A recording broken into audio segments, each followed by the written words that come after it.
নমস্কাৰ স্বাগতম news 18 Assam north ইষ্টৰ এয়া হৈছে পোনপটীয়া সম্প্ৰচাৰ ষ্টুডিঅ'ত মই প্ৰাঞ্জল দ্বিতীয় দিনাও আধৰুৱা হৈ ৰ'ল জুবিন গাৰ্গৰ প্ৰাণ লোৱাৰ ঘটনাৰ চাৰ্জ ফ্ৰেমৰ শুনানি এতিয়া 30 মাৰ্চতহে অভিযুক্তৰ অধিবক্তাই আদালতত দৰ্শাব সকলো যুক্তি আসলতে সত্ৰ ন্যায়াধীশৰ আদালতত দ্বিতীয় দিনৰ বাবে আজি সম্পন্ন হ'ল জুবিন গাৰ্গৰ এই প্ৰাণ লোৱা গোচৰত অভিযুক্তৰ চাৰ্জ ফ্ৰেম প্ৰক্ৰিয়াটো আৰু গোচৰটোৰ বৃহস্পতিবাৰে হোৱা শুনানিত আদালতত দাখিল কৰিছিল জুবিনৰ দুই পিএছও এফালে পৰেশ বৈশ্য নন্দেশ্বৰ বৰা শেখৰজ্যোতি গোস্বামী আনফালে আৰু সন্দীপন গাৰ্গৰ বিৰুদ্ধে থকা প্ৰাণ লোৱাৰ অভিযোগৰ আবেদন আৰু এই আবেদনৰ শুকুৰবাৰে শুনানি নহল মানে আজি শুনানি নহল ইয়াৰ পৰিৱৰ্তে আদালতত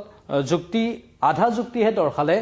অমৃতপ্ৰভা মহন্তৰ অধিবক্তাই অমৃতপ্ৰভাৰ মহন্তৰ অধিবক্তাই সকলোখিনি কথা সদৰি নকৰিলে ইতিমধ্যে গৰিমা শইকীয়াকাৰীকে কিছু ভাষ্য দিছে সেই ভাষ্য আমি আপোনালোকক শুনাম আৰু পৰৱৰ্তী যি 30 মাৰ্চ আছে কি 30 মাৰ্চতহে হয়তো সকলো তেওঁলোকে তথ্য প্ৰমাণ বা নিজৰ ক'বলগীয়াখিনি ক'ব আটাইকেইজন অভিযুক্তৰ চাৰ্জ ফ্ৰেম কৰিবৰ বাবে আদালতে 30 মাৰ্চ পৰৱৰ্তী শুনানিৰ দিন ধাৰ্য কৰিছে এই খবৰটো আপোনালোকক দিয়াটো প্ৰয়োজন আছিল কাৰণ জুবিনৰ এই সমগ্ৰ ঘটনাৰ বাবে সমগ্ৰ অসমবাসী আসলে অসমবাসী বুলি ক'লে ভুল কোৱা হ'ব ভাৰতবৰ্ষৰ বিভিন্ন প্ৰান্তৰ লোক এতিয়াও উদ্গ্ৰীব হৈ পৰি আছে বা ৰৈ আছে ইতিমধ্যে ফাষ্ট ট্ৰেক আদালতত এই গোচৰটোৰ বিচাৰ প্ৰক্ৰিয়াৰ বাবে ৰাজ্য চৰকাৰে আবেদন কৰিছে আৰু ফাষ্ট ট্ৰেক কোৰ্টত গোটেই বিচাৰ প্ৰক্ৰিয়া হ'ব সেইটো আমি কামনা কৰিছোঁ আৰু অতি শীঘ্ৰে মানে ক্ষিপ্ৰগতি তদন্ত প্ৰক্ৰিয়া আগবাঢ়িব কিন্তু কেইমাহমানটো সময় লাগিবই স্বাভাৱিকতেই আমাৰ ভাৰতত কোৰ্টৰ প্ৰক্ৰিয়াবোৰ যেহেতু সকলো দিশ চালি জাৰি চোৱা হয় যাতে কোনো নিৰ্দোষী মানুহে শাস্তি নাপায় বা কোনো দোষী মানুহ যাতে সাৰি নাযায় এই দুটা পইণ্ট মূল পইণ্ট আমাৰ ভাৰতৰ আইন ব্যৱস্থাৰ যে কোনো দোষী ব্যক্তি সাৰি যাব নোৱাৰিব সেয়েহে প্ৰতিটো বিষয় চালি জাৰি চোৱা হ'ব আৰু কোনো নিৰ্দোষী মানুহ যাতে এনেই যিকোনো অপৰাধীৰ শাস্তি ভোগ কৰিবলগা যাতে নহয় মানে নিৰ্দোষী মানুহক নিৰ্দোষী হিচাপে যাতে পৰিগণিত কৰিব পাৰি আৰু দোষীক প্ৰকৃত দোষী হিচাপে যাতে পৰিগণিত কৰাব পাৰি তাৰ বাবে ভাৰতৰ আইন ব্যৱস্থা অলপ সময় লৈ আমি আশা কৰিছোঁ আইন ব্যৱস্থাই সকলো দিশ সুদৃঢ়ভাৱে চাব এতিয়া 30 মাৰ্চ পৰৱৰ্তী শুনানিৰ দিন সেই দিনটোত আধৰুৱা হৈ যোৱা যুক্তি সম্পূৰ্ণ কৰিব অভিযুক্তৰ অধিবক্তাই হয়তো পৰৱৰ্তী শুনানিৰ দিনৰ বা পূৰ্বে বা সেই দিনটোৰ আগে আগে ফাষ্ট ট্ৰেক কোৰ্টৰ কাম আৰম্ভ হোৱাৰ সম্ভাৱনা আছে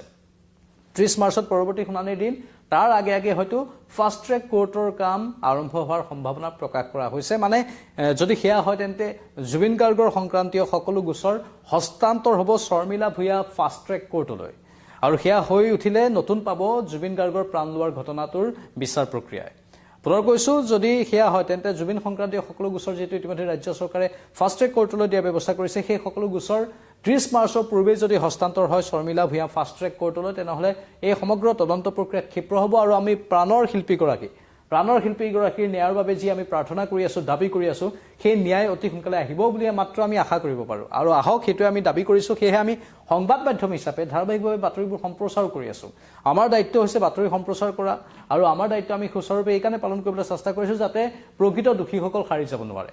যাৰ অৱহেলাৰ ফলত আমাৰ প্ৰাণৰ শিল্পীগৰাকীৰ মৃত্যু হ'ল এই প্ৰাণৰ শিল্পীগৰাকী কিমান কম বয়সতে কোনে মৃত্যুৰ গৰাহলৈ লৈ গ'ল সেই সকলো কথা তথ্য পাতি ফাদিল হ'ব লাগে ইতিমধ্যে গৰিমা শইকীয়াকাৰ পামী বৰঠাকুৰ পৰিয়ালৰ বিশেষ সদস্যসকল আৰু লগতে অসমৰ সচেতন নাগৰিকসকল যুৱ সমাজে এই বিষয়টোত মাত পাতি আহিছে যুৱ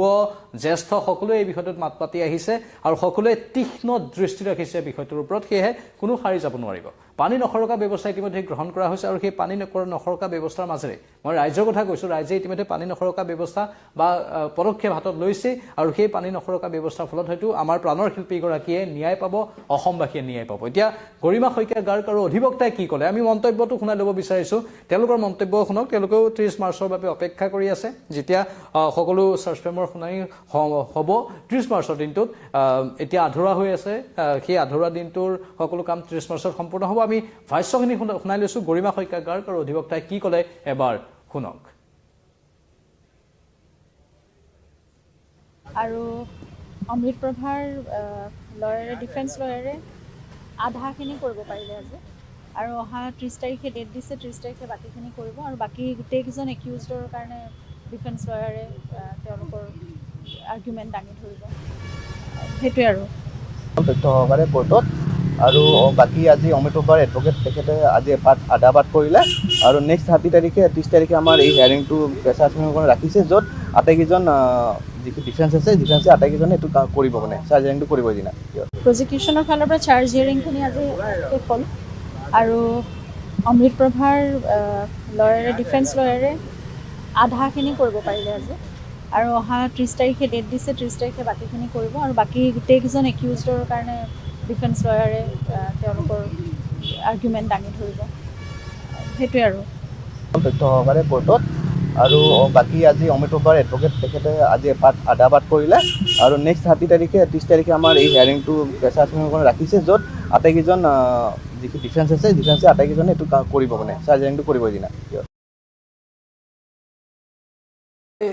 প্ৰকৃত অৰ্থত ন্যায় দিব ভাৰতীয় ন্যায় ব্যৱস্থাৰ ওপৰত আমাৰ প্ৰতিজনৰে বিশ্বাস আছে আমিও ন্যায় ব্যৱস্থাৰ ওপৰত আস্থা ৰাখি দাবী উত্থাপন কৰি আছোঁ যে প্ৰাণৰ শিল্পীগৰাকীৰ ন্যায় সোনকালে আহক মূল যিসকলৰ গায়ৰা মনোভাৱ বা যিসকলৰ কিছু অৱহেলা বা যিসকলে পৰিকল্পিত ৰূপত আমাৰ প্ৰাণৰ শিল্পীগৰাকীৰ প্ৰাণ ল'বলৈ চেষ্টা কৰিছিল সেইসকলৰ শাস্তি হওক প্ৰাণৰ শিল্পীগৰাকী স্বাভাৱিকতে পৰিকল্পিত ৰূপতেই প্ৰাণ লোৱাৰ চেষ্টা চলিছিল সেই কথা ইতিমধ্যে চাৰ্জশ্বিটত উল্লেখ থকাৰ কথাও সদৰি কৰা হৈছে এটা পক্ষৰ পৰা সেই তথ্যখিনিও আহিছে এই পৰিকল্পিত গোটেই কথাখিনি এটাৰ পাছত এটাকৈ জাগ্ৰত হওক ইতিমধ্যে কোনোবাই কিছু পৰিমাণে নিজৰ বন্ধ হৈ থকা একাউণ্ট খুলিবলৈ সক্ষম হৈছে শ্যামকানু মহন্তই সেইবোৰ ক্ষেত্ৰতো আদালতে অধিক সক্ৰিয়তাৰে পদক্ষেপ গ্ৰহণ কৰক যাতে অধিক কোনো ধৰণৰ সুৰুঙা থাকি নাযায় তেওঁলোকৰ বাবে অভিযুক্তসকলৰ বাবে অথবা কোনোবাই পানীৰ ফেক্টৰী খুলিব লৈছে এই যিটো মূল অপৰাধী হিচাপে যাক গণ্য কৰা হৈছে সেই বিষয়বস্তুবোৰৰ ওপৰত বিশেষভাৱে সতৰ্ক দৃষ্টি ৰাখক ইতিমধ্যে যি অধিবক্তাসকল আছে এই সমগ্ৰ গোচৰটোত জুবিন গাৰ্গৰ পক্ষত বা এই ন্যায় ব্যৱস্থাৰ পক্ষত সেই অধিবক্তাসকলেও সকলো ব্যৱস্থা কঠোৰভাৱে প্ৰয়োগ কৰক অধিক তথ্য পাতি যোগান ধৰক আদালতত আৰু সেই তথ্য পাতিবোৰৰ ভিত্তিতেই যেহেতু ৰায় প্ৰদান কৰিব সেয়ে তথ্য পাতিবোৰ সবল হ'ব লাগিব আৰু সবল তথ্য পাতি দিয়াৰ বাবে চেষ্টা চলাই থকা বুলি আমি শুনিবলৈ পাইছোঁ আমি আশা কৰিম সেই তথ্য পাতিবোৰ সবল ৰূপতেই উত্থাপন কৰি থাকক কাৰণ আমাৰ প্ৰাণৰ শিল্পীৰ কথা এই প্ৰাণৰ শিল্পীৰ বিষয়টোত স্বাভাৱিকতে অসমবাসী ৰাইজ আমি সকলোৱে লাগি থাকিমেই আৰু আমাৰ দৃষ্টি পোনপটীয়াকৈ থাকিব আৰু ধাৰাবাহিকভাৱে আমি সংবাদ মাধ্যম হিচাপেও এই বিষয়টোৰ ওপৰত আমাৰ